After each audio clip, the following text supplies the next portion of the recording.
Hello students, मेरा नाम है श्वेता। स्वागत करती हूँ आप सभी का मेरे इस YouTube channel SWT study zone में। लिसनर्स, आज की इस वीडियो में हम कंटेम्प्रेरी ऑडिट के बारे में जानेंगे, जिसमें मैंने इसके यूनिट फर्स्ट रिलेटेड कुछ MCQs क्वेश्चन डिस्कस किए हुए हैं, जो आई होप आप सभी के एग्ज़ाम में हेल्पफुल होंगे। आइए अब स्टार्ट करते हैं। लिसनर्स, एक और बात, अगर अभी तक आपने हमारे इस चैनल को लाइक, शेयर एंड सब्सक्राइब ना किया हो तो प्लीज़ कर लीजिएगा और इस वीडियो को अंत तक देखिएगा। और इंस्टाग्राम चैनल और व्हाट्सएप ग्रुप जो कि SWT स्टडी जोन के नाम से बना है, अगर वो भी ज्वाइन नहीं किया है तो प्लीज़ कर लीजिएगा, क्योंकि वहाँ पर स्टडी से रिलेटेड सारी इन्फॉर्मेशन आपको प्रोवाइड की जाती हैं। अब आइए अपने क्वेश्चंस की तरफ चलते हैं। सबसे पहला क्वेश्चन, जैसा कि आप स्क्रीन पर देख सकते हैं, सबसे पहला क्वेश्चन है dash is a systematic examination of books, records और अ बिजनेस। यानी कि इसमें से कौन सा ऐसा ऑप्शन होगा जो कि एक सिस्टमैटिक एग्जामिनेशन करता है बुक्स की, रिकॉर्ड की और बिजनेस की। सो ऑप्शंस जैसे कि देखिए 4 ऑप्शंस हैं, तो मैं डायरेक्ट आंसर्स की बात करती हूँ। इसका आंसर है ऑप्शन ए, यानी कि ऑडिटिंग। ऑडिटिंग एक सिस्टमैटिक एग्जामिनेशन होता है बुक्स का, रिकॉर्ड्स का और बिजनेस का। नेक्स्ट क्वेश्चन की तरफ मूव करते हैं। Auditing begins where dash ends, यानी सेकंड क्वेश्चन है आपका, ऑडिटिंग स्टार्ट होता है जहाँ पर क्या ख़त्म होता है। तो इसका आंसर है ऑप्शन सी, यानी कि अकाउंटिंग एंड्स, यानी जहाँ पे अकाउंटिंग एंड होता है वहाँ से ऑडिटिंग स्टार्ट होता है।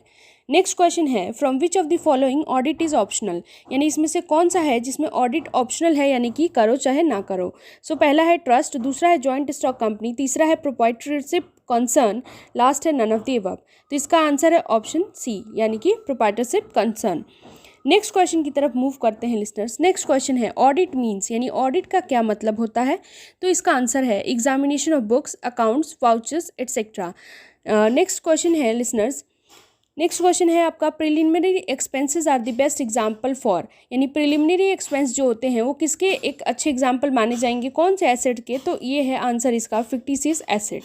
नेक्स्ट क्वेश्चन की तरफ मूव करते हैं। क्वेश्चन नंबर नेक्स्ट है periodical audit is also called as, periodical audit को और किस नाम से जाना जाता है। तो इसको हम बैलेंस शीट ऑडिट के नाम से जानते हैं। नेक्स्ट हम बात करें audit of bank is an example of, यानी कि अगर ऑडिट किया जा रहा है बैंक का तो किसका एग्जाम्पल होगा, स्टेचुरी ऑडिट का, बैलेंस शीट ऑडिट का, कंकरेंट ऑडिट का या फिर सबका। तो इसका आंसर है ऑप्शन डी, यानी कि all of the above. Next question है balance sheet audit include verification of, यानी कि जब भी हम बैलेंस शीट ऑडिट करते हैं तो उसमें किस चीज़ का वेरिफिकेशन किया जाता है।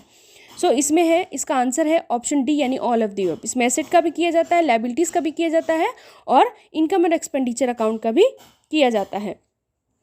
नेक्स्ट क्वेश्चन की तरफ मूव करते हैं लिसनर्स। हमारा जो नेक्स्ट क्वेश्चन है वो है concurrent audit is a part of, यानी कॉन्करेंट ऑडिट किसका पार्ट होता है। सो इसका आंसर है ऑप्शन सी, यानी इंटरनल ऑडिट सिस्टम का कॉन्करेंट ऑडिट पार्ट होता है। नेक्स्ट है auditing is compulsory for, auditing compulsory होता है किसके लिए, स्मॉल स्केल बिजनेस एंटरप्राइज के लिए, पार्टनरशिप फर्म के लिए, प्रोप्राइटरी कंसर्न के लिए या जॉइंट स्टॉक कंपनी के लिए। तो इसका आंसर है ऑप्शन सी, यानी कि joint stock companies. Next question की तरफ हम मूव करते हैं। हमारा जो नेक्स्ट क्वेश्चन है लिसनर्स, जैसा कि आप स्क्रीन पर देख सकते हैं, internal auditor is appointed by, यानी इंटरनल ऑडिटर किसके द्वारा अपॉइंट किए जाते हैं। इसका आंसर है ऑप्शन ए, यानी कि मैनेजमेंट के द्वारा।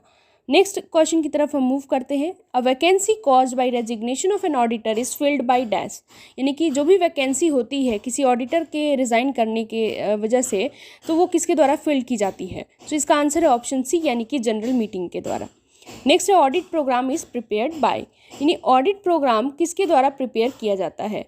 तो ये इसका आंसर है ऑप्शन डी, यानी कि ऑडिटर और उसके ऑडिट असिस्टेंट के द्वारा ऑडिट प्रोग्राम को प्रिपेयर किया जाता है। लिसनर्स, आई होप मैंने जितने भी क्वेश्चन इसमें कराए हैं आप सभी को समझ में आ रहे होंगे। सो नेक्स्ट क्वेश्चन की तरफ हम चलते हैं listeners. Internal check is a part of, internal check किसका पार्ट होता है। तो ये है इसका आंसर ऑप्शन डी, यानी कि इंटरनल कंट्रोल का पार्ट होता है। लिसनर्स, आज के लिए बस इतना ही। आई होप आप सभी को सारे के सारे क्वेश्चंस के आंसर क्लियर हो गए होंगे। अगर किसी को किसी में भी डाउट होता है तो आप मेरे कमेंट सेक्शन में कमेंट करके बता सकते हैं, और प्लीज़ ये भी ज़रूर बताइएगा कि आपको ये वीडियो कैसा लगा। Thank you.